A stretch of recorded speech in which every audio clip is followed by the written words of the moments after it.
ভাইদের উপর আমার প্রাণ ভরা অভিনন্দন ও সালাম। আসসালামু আলাইকুম। আমাদের দেশ নেত্রী এবং খালেদা জিয়া আকর্ষণীয় নেত্রী এবং ভালোবাসার নেত্রী, সেই প্রকার করেছে আল্লাহ যেন তাকে ব্যবস্থা বাস করুন। আর আমাদের শহীদ আফারুর রহমান কোকো, তার খেলার স্টেডিয়ামে তার একটা ক্লাব ছিল, তার নামে অনেক খেলাধুলা হইতো। তাই আজ এই খেলার অংশগ্রহণে আমার আফারুর রহমান কোকোর উপলক্ষে আজ আমরা ফুটবল খেলার আয়োজন দিচ্ছি। আমাদের তরুণ ছালপাল খেলবে, আমরা আনন্দ পাবো। আশা করি এর পরের ম্যাচে আবার হবে খেলা। আর সারাদিন ব্যাপী শুধু ফুটবল খেলাই হবে।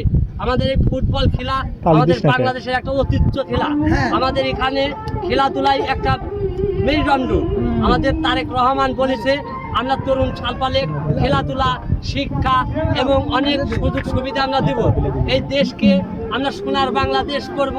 আগামী দিনে গুরদাসপুর বুড়াই গ্রামের নয়নের মণি, দুঃখী মানুষের বন্ধু, রাজপথের সৈনিক আব্দুল আজিজ সাহেব, তিনি সংসদে যা বলেছেন, গুরদাসপুর বুড়াই গ্রামের মানুষ আমাকে বিপুল ভোট দিয়ে আমি 38 ভোটে উইন করি আমি জয়যুক্ত হয়েছি।